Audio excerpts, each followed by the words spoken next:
दोस्तों, आप सभी का स्वागत है हमारे YouTube channel SS tricky classes पर। आज हम ग्रामीण विकास से संबंधित जो कि बहुत ही अति महत्वपूर्ण क्वेश्चंस है, लगभग 350 क्वेश्चंस आज हम पढ़ेंगे। और ये क्वेश्चंस आगामी परीक्षा में जैसे लेखपाल, चकबंदी, वीडियो आदि में बहुत ही महत्वपूर्ण है। तो दोस्तों चलते हैं बिना देर किए हुए और इसको सॉल्व करते हैं। फर्स्ट क्वेश्चन, ग्रामीण विकास हेतु केंद्र से आवंटित की जाने वाली धनराशि सीधे ग्राम प्रधानों के नाम से संचालित खातों में हस्तांतरित किए जाने की व्यवस्था सर्वप्रथम किस कार्यक्रम में की गई? क्वेश्चन को ध्यान से पढ़ेंगे। ग्रामीण विकास हेतु केंद्र से आवंटित की जाने वाली धनराशि सीधे ग्राम प्रधानों के नाम से संचालित खातों में हस्तांतरित किए जाने की व्यवस्था सर्वप्रथम किस कार्यक्रम में की गई? तो दोस्तों इसका आंसर हो जाएगा जवाहर रोजगार योजना में। इसका आंसर हो जाएगा जवाहर रोजगार योजना में, ए आंसर। नेक्स्ट क्वेश्चन, पर्यावरण सुरक्षा अधिनियम कब बना? पर्यावरण सुरक्षा अधिनियम कब बना? तो इस क्वेश्चन को ध्यान देते हैं। पर्यावरण सुरक्षा अधिनियम सन 1986 में बना है। पर्यावरण सुरक्षा अधिनियम सन 1986 में बना है। नेक्स्ट क्वेश्चन, गांव में जल प्रदूषण का कौन सा स्रोत नहीं है? भूमि कटाव से, लाउड स्पीकर के द्वारा ध्वनि। तो दोस्तों लाउड स्पीकर, ये तो देखने में आंसर लग रहा है। लाउड स्पीकर जो है ये ध्वनि जो है ध्वनि प्रदूषण से संबंधित है। तो ये बी इसका आंसर स्रोत नहीं है। नेक्स्ट क्वेश्चन, भूमि प्रदूषण उत्पन्न होता है फसलों में रासायनिक दवाओं के अनुचित प्रयोग एवं इनके अपघटित अवशेषों से, उद्योग धंधों के ठोस तथा जलीय अपद्रव्यों के भूमि से निकासी से, सी कूड़ा करकट गंदगी मलमूत्र के नियंत्रित विसर्जन से। तो दोस्तों इसका आंसर उपर्युक्त सभी से होगा। नेक्स्ट क्वेश्चन, राष्ट्रीय एकता समिति का गठन हुआ था। राष्ट्रीय एकता समिति का गठन हुआ था तो सन 1967 में राष्ट्रीय एकता समिति का गठन हुआ था। नेक्स्ट क्वेश्चन, निम्नलिखित में से कौन सा कार्यक्रम भारत में हरित क्रांति का कार्यक्रम का आधार बना? तो इसको हम ध्यान से देखेंगे तो इसका आंसर हो जाएगा सघन कृषि जनपद कार्यक्रम, सघन कृषि क्षेत्र कार्यक्रम, ये दोनों होंगे। इसका आंसर डी होगा, ए और बी दोनों। नेक्स्ट क्वेश्चन, निम्नलिखित में से कौन सा हरित क्रांति का घटक नहीं है? निम्नलिखित में से कौन सा हरित क्रांति का घटक नहीं है? तो अधिक उपज देने वाली प्रजातियों के बीजों का प्रयोग, ये भी नहीं है। उन्नत सिंचाई भी नहीं है। रासायनिक उर्वरकों का प्रयोग भी नहीं है। तो ये उपर्युक्त सभी जो है हरित क्रांति का घटक नहीं है। नेक्स्ट क्वेश्चन, निम्नलिखित में से ऐसा कौन सा कार्यक्रम है जिसके 5 अन्य संगठक कार्यक्रम थे? ध्यान से देखेंगे सब लोग। निम्नलिखित में से ऐसा कौन सा कार्यक्रम है जिसके 5 अन्य संगठक कार्यक्रम थे? तो इसके 5 अन्य संगठक कार्यक्रम जो है वो जो है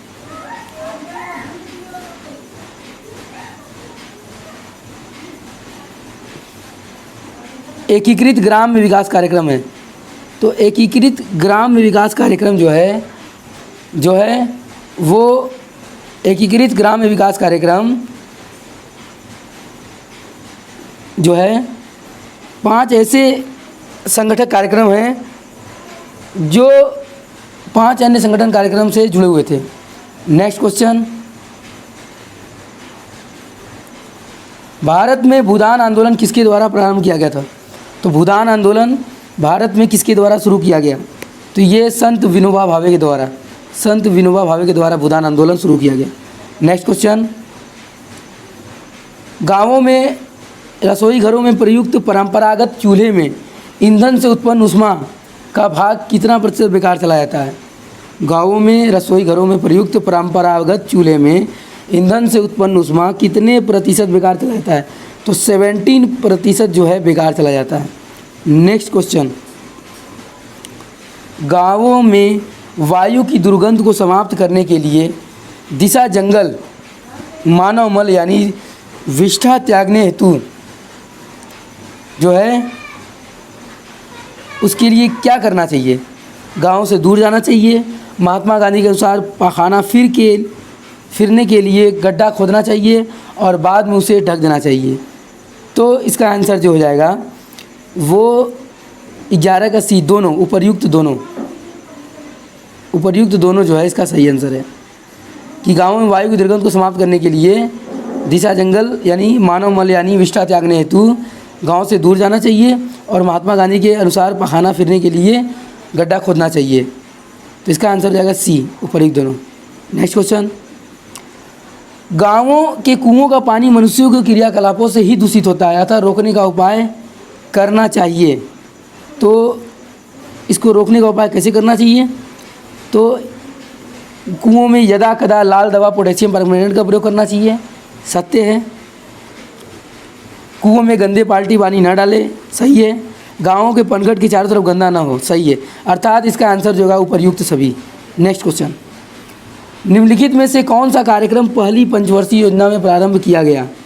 निम्नलिखित में से कौन सा कार्यक्रम पहली पंचवर्षीय योजना में शुरू किया गया? तो इसको देखते हैं। तो इसका आंसर अधिक अन्न उपजाओ, सामुदायिक विकास कार्यक्रम, सी राष्ट्रीय प्रसार सेवा कार्यक्रम। तो इसका आंसर जो होगा डी, उपर्युक्त सभी। स्वास्थ्य निर्देशन सेवाओं का उद्देश्य है। नेक्स्ट क्वेश्चन, स्वास्थ्य निर्देशन सेवाओं का उद्देश्य है। तो इसका आंसर जो होगा उचित भाव विकास, अच्छी आदत विकास, यानी दोनों होगा। नेक्स्ट, स्वास्थ्य शिक्षा प्रदान करने की विधि है। स्वास्थ्य शिक्षा प्रदान करने की विधि है। तो इसका आंसर जो हो जाएगा वो स्वास्थ्य पिता सप्ताह और क्रमबद्धता, दोनों आंसर हो जाएगा, 15 का सी। नेक्स्ट क्वेश्चन, जलवायु एवं भूमि प्रदूषण की समस्या। जलवायु एवं भूमि प्रदूषण की समस्या वास्तव में एक बाह्य कारक है। तो ये इसका आंसर हो जाएगा बी, 16 का बी। नेक्स्ट क्वेश्चन,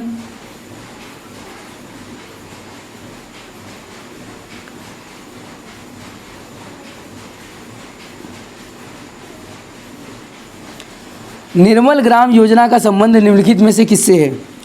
निर्मल ग्राम योजना का संबंध निम्नलिखित में से किससे है? तो निर्मल ग्राम योजना का संबंध मल मूत्र ठोस एवं अर्ध ठोस कचरे के स्वच्छ निस्तारण से है। तो इसका आंसर जो होगा सी आंसर, मल मूत्र ठोस एवं अर्ध ठोस कचरे के स्वच्छ निस्तारण से है। Next question, national food for work programme NFWP की शुरुआत कब से की गई? National food for work programme NFWP की शुरुआत कब से की गई? तो इसका आंसर जो हो जाएगा 14 नवंबर सन 2004 से। NFWP की शुरुआत 14 नवंबर 2004 से की गई। नेक्स्ट क्वेश्चन, जिला ग्राम में विकास अधिकरण का कार्य है। जिला ग्राम में विकास अधिकरण का कार्य है। 19 का क्वेश्चन ये है, जिला ग्राम में विकास अधिकरण का कार्य है। तो इसका आंसर हो जाएगा उपर्युक्त सभी। क्यों? क्योंकि ग्रामीण विकास के लिए योजनाएं भी बनानी चाहिए, शासन से प्राप्त अनुदान का ग्राम पंचायतों का आवंटन भी होना चाहिए, विकास परियोजनाओं का अनुमोदन भी होना चाहिए। तो इसका आंसर जो है डी होगा। नेक्स्ट क्वेश्चन, देश में ग्रामीण विकास हेतु प्रधानमंत्री ग्राम सड़क योजना PMGSY कब शुरू की गई? तो ध्यान देंगे यहाँ पर इस क्वेश्चन में कि देश में ग्रामीण विकास हेतु प्रधानमंत्री ग्राम सड़क योजना PMGSY कब शुरू की गई? तो ये दिसंबर सन 2000 से ये शुरू की गई, प्रधानमंत्री ग्राम सड़क योजना। नेक्स्ट क्वेश्चन, वायु प्रदूषण से मानव को बीमारी पैदा होती है। वायु प्रदूषण से मानव को बीमारी पैदा होती है।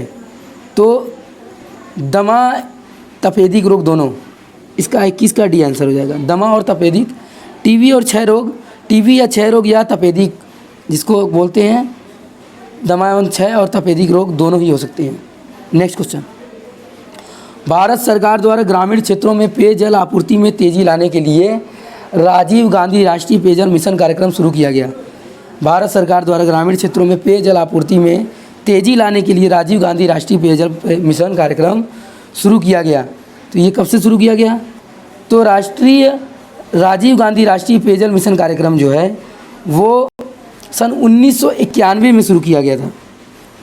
नेक्स्ट क्वेश्चन, राष्ट्रीय ग्रामीण योजना गारंटी योजना 2005 में कौन से कार्यक्रम का विलय कर दिया गया है?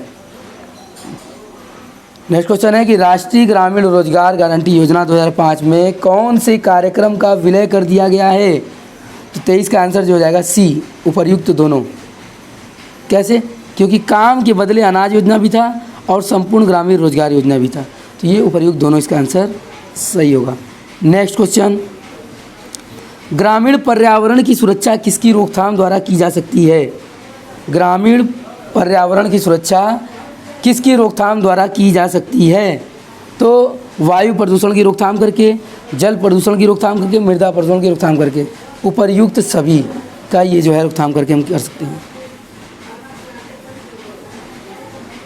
नेक्स्ट क्वेश्चन, ग्रामीण पर्यावरण में वायु प्रदूषण होता है। ग्रामीण पर्यावरण में वायु प्रदूषण होता है, तो इसका आंसर जो होगा घरेलू चूल्हों तथा धूम्रपान द्वारा उत्पादित धुएं से, ये भी सत्य है। परिवहन मोटर गाड़ियों से भी होता है, उद्योग धंधे और मोटर भट्टों की चिमनियों से भी होता है, तो इसका जो आंसर हो जाएगा डी सभी। नेक्स्ट क्वेश्चन, धात्री माता के 850 मिली दूध से कितने मिलीग्राम कैल्शियम की प्राप्ति होती है?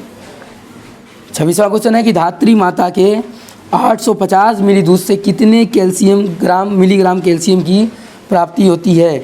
तो इसका आंसर हो जाएगा 290 मिलीग्राम। 290 मिलीग्राम जो है कैल्शियम की प्राप्ति होती है। नेक्स्ट क्वेश्चन, ग्रामीण क्षेत्रों में रोजगार की दृष्टि से खेती के बाद कौन सा महत्वपूर्ण कुटीर उद्योग धंधा है? ग्रामीण क्षेत्रों में रोजगार की दृष्टि से खेती के बाद कौन सा महत्वपूर्ण धंधा है? तो ये हथकरघा है। नेक्स्ट क्वेश्चन, ग्रामीण क्षेत्रों में बुनकरों की बेहतरी के लिए निम्नलिखित में से कौन सी योजना सरकार द्वारा चलाई गई है? 28वां क्वेश्चन है, तो हथकरघा विकास केंद्र योजना, हैंक यार्न प्राइस सब्सिडी योजना, थ्रिफ्ट फंड योजना, तो ये उपर्युक्त सभी चलाई गई है। नेक्स्ट क्वेश्चन, भारत में जनपद के राजस्व संग्रहण का सर्वोच्च अधिकारी होता है। 29वां क्वेश्चन है कि भारत में जनपद के राजस्व संग्रहण का सर्वोच्च अधिकारी दोस्तों ये जिलाधिकारी होता है। नेक्स्ट,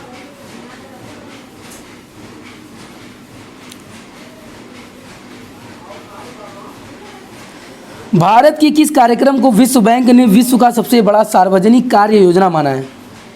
दोस्तों ध्यान देंगे कि विश्व बैंक ने विश्व का सबसे बड़ा सार्वजनिक कार्य योजना भारत के किस कार्यक्रम को माना है? तो दोस्तों ये इसका आंसर हो जाएगा मनरेगा को। मनरेगा को बहुत बड़ा योजना माना गया है। नेक्स्ट क्वेश्चन, सूखा प्रवण क्षेत्र कार्यक्रम निम्नलिखित में से किस राज्य में नहीं चलाया गया है? सूखा प्रवण क्षेत्र भारत में किस राज्य में नहीं चलाया गया है? तो इसका आंसर हो जाएगा पंजाब में। पंजाब में सूखा क्षेत्र नहीं चलाया गया है। उत्तर प्रदेश में भी है, बिहार में भी है, जम्मू कश्मीर में भी है, जो है पंजाब में इसका सूखा क्षेत्र प्रवण क्षेत्र नहीं चलाया गया। नेक्स्ट क्वेश्चन, महात्मा गांधी राष्ट्रीय ग्रामीण रोजगार कार्यक्रम निम्नलिखित में से किसके जरिए समावेशी विकास सुनिश्चित करता है? तो कहेंगे महात्मा गांधी राष्ट्रीय ग्रामीण रोजगार कार्यक्रम निम्नलिखित में से किसके जरिए समावेशी कार्यक्रम विकास सुनिश्चित करता है? तो इसका आंसर जो होगा वो सामाजिक सुरक्षा प्रदान करने हेतु, ये भी सत्य है। आजीविका सुरक्षा प्रदान करने हेतु, ये भी। लोकतांत्रिक अधिकारिता पर अपने प्रभाव के जरिए, ये भी। अर्थात ये उपरोक्त सभी इसका आंसर सही है। नेक्स्ट क्वेश्चन, सूखा प्रवण क्षेत्र कार्यक्रम उत्तर प्रदेश के किस जनपद समूह में नहीं चलाया गया?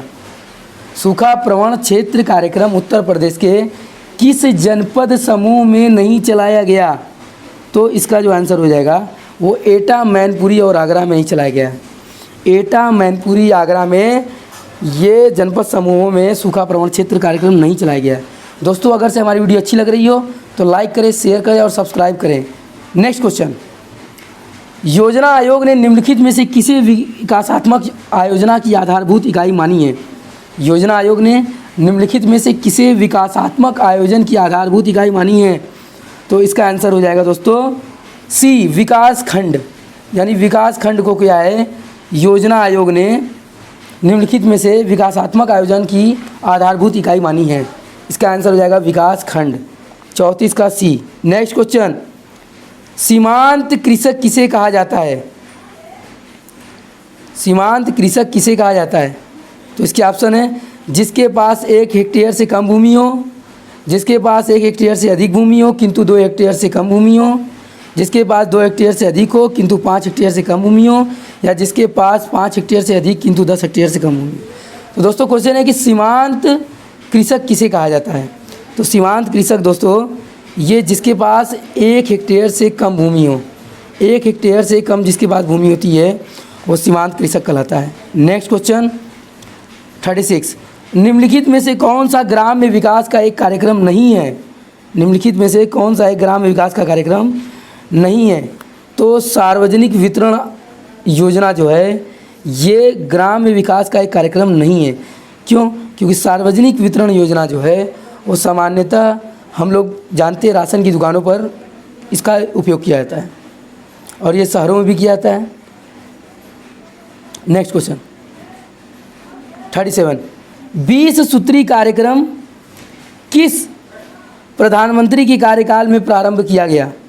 37 क्वेश्चन है कि 20 सूत्री कार्यक्रम किस प्रधानमंत्री के कार्यकाल में प्रारंभ किया गया। तो 37वां का इसका आंसर हो जाएगा डी, इंदिरा गांधी के शासनकाल में। इंदिरा गांधी के शासनकाल में जो है ये शुरू किया गया 20 सूत्री कार्यक्रम। नेक्स्ट क्वेश्चन, श्रीमती इंदिरा गांधी द्वारा प्रारंभ किए गए 20 सूत्री कार्यक्रम में निम्नलिखित में से कौन सा सूत्र शामिल नहीं था। श्रीमती इंदिरा गांधी द्वारा प्रारंभ किए गए 20 सूत्री कार्यक्रम में निम्नलिखित में से कौन सा सूत्र शामिल नहीं था। 38वां इसका आंसर जो होगा वो था लोकतांत्रिक विकेंद्रीकरण। गरीबी हटाओ था, सबके लिए स्वास्थ्य था, पर्यावरण संरक्षण भी था, परंतु लोकतांत्रिक विकेंद्रीकरण ये नहीं था। लोकतांत्रिक विकेंद्रीकरण इसमें आंसर नहीं है, सूत्र शामिल नहीं है। नेक्स्ट क्वेश्चन, चकबंदी का संबंध निम्नलिखित में से किससे है। नेक्स्ट क्वेश्चन है कि चकबंदी का संबंध निम्नलिखित में से किसमें है। तो चकबंदी का संबंध भूमि सुधार कार्यक्रम से संबंधित है। नेक्स्ट क्वेश्चन, निम्नलिखित में से कौन सा भूमि सुधार का कार्यक्रम है। निम्नलिखित में से कौन सा भूमि सुधार का कार्यक्रम है। तो इसका आंसर हो जाएगा मध्यस्थों का उन्मूलन, ये भी है, काश्तकारी सुधार ये भी है, खेती योग्य भूमि की सेवाओं ये भी, अर्थात इसका आंसर जो है डी, उपर्युक्त सभी हो जाएगा। नेक्स्ट क्वेश्चन, भारत में भूमि सुधार के किस कार्यक्रम को सर्वाधिक सफल कहा जा सकता है। भारत में भूमि सुधार के किस कार्यक्रम को सर्वाधिक सफल कहा जा सकता है। तो इसको आंसर जो हो जाएगा मध्यस्थों या जमींदारों का उन्मूलन। भूमि सुधार के लिए जमींदारों का उन्मूलन इस कार्यक्रम को सर्वाधिक सफल कहा जा सकता है। नेक्स्ट क्वेश्चन, मरुस्थल विकास कार्यक्रम निम्नलिखित में से किस राज्य में नहीं चलाया गया। तो मरुस्थल विकास कार्यक्रम निम्नलिखित में से किस राज्य में नहीं चलाया गया। 42वां क्वेश्चन है दोस्तों, तो इसका आंसर हो जाएगा डी, उत्तर प्रदेश में। नेक्स्ट क्वेश्चन, एकीकृत जल संभर प्रबंधन कार्यक्रम के अंतर्गत कौन कौन से कार्यक्रमों को मिला दिया गया है। 43वां क्वेश्चन है इसमें दोस्तों कि एकीकृत जल संभर प्रबंधन कार्यक्रम के अंतर्गत कौन कौन से कार्यक्रमों को मिला दिया गया है। तो इसका आंसर जो हो जाएगा वो इसका आंसर हो जाएगा डी, उपर्युक्त सभी। तो सूखा प्रवण क्षेत्र कार्यक्रम भी इसमें मिलाया गया, जल संभर प्रबंधन कार्यक्रम में, मरुस्थल विकास कार्यक्रम भी मिलाया गया और एकीकृत बंजर भूमि विकास कार्यक्रम में मिलाया गया। नेक्स्ट क्वेश्चन दोस्तों,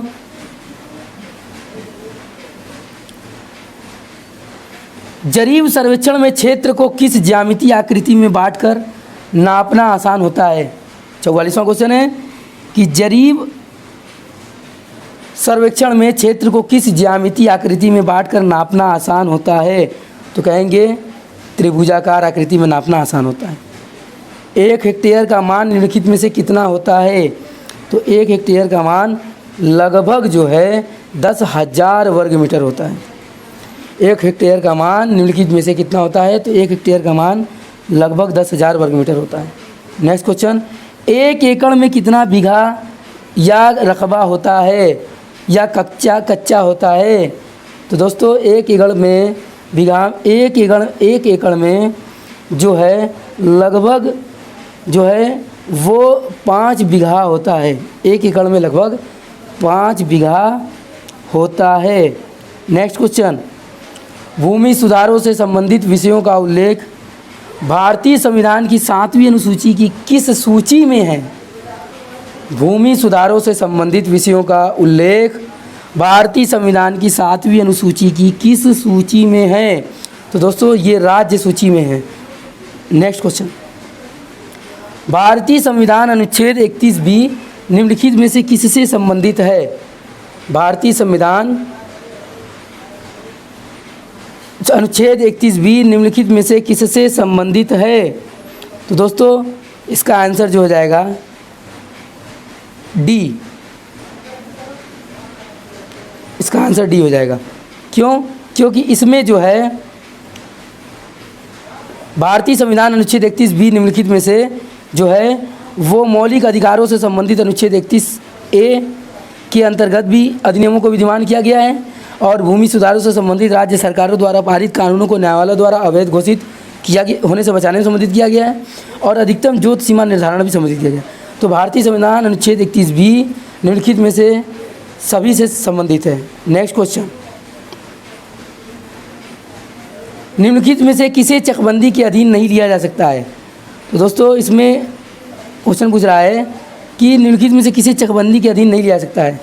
तो अस्थाई चारागाह ये नहीं होता है, चकबंदी में नहीं आता है, बाग भी नहीं आता है, शमशान या कब्रिस्तान नहीं आता है। तो इसका आंसर जो हो जाएगा दोस्तों वो जो है इसका आंसर डी जो है ये सभी। नेक्स्ट क्वेश्चन, भारत में संपत्ति का अधिकार है एक, भारत में एक संपत्ति का अधिकार है एक, तो भारत में संपत्ति का अधिकार एक विधिक अधिकार है, विधिक अधिकार है ये।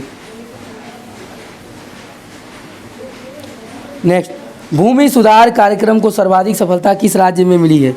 भूमि सुधार कार्यक्रम को सर्वाधिक सफलता किस राज्य में मिली है? तो इसका आंसर जो हो जाएगा वो पश्चिम बंगाल में। तो दोस्तों पश्चिम बंगाल में जो है इसका जो है भूमि सुधार कार्यक्रम को सर्वाधिक सफलता मिली है। नेक्स्ट क्वेश्चन है, डंपी लेवल यंत्र में समतलन स्क्रू की संख्या होती है? डंपी लेवल यंत्र में समतलन स्क्रू की संख्या होती है। तो दोस्तों डंपी लेवल में 3 या 5 होता है। इसका आंसर हो जाएगा 3 या 5 स्क्रू की संख्या होती है। निम्नलिखित में से कौन सा चकबंदी का उद्देश्य नहीं है? निम्नलिखित में से कौन सा चकबंदी का उद्देश्य नहीं है? तो चकबंदी का उद्देश्य इसमें जो है बड़े पैमाने की कारपोरेट खेती को बढ़ावा देना, ये चकबंदी का उद्देश्य नहीं है। जबकि कृषि जोतों का अपखंडन रोकना है, जोतों का उपविभाजन रोकना है, कृषकों को अलग अलग खेतों को एक स्थान पर एकत्रित करना है, यानी बड़े पैमाने की कारपोरेट खेती को बढ़ावा देना, ये जो है नहीं है। तो दोस्तों अगर से हमारी वीडियो अच्छी लगी हो तो लाइक करें, शेयर करें और सब्सक्राइब करें और बेल आइकन को दबाना ना भूलें। धन्यवाद।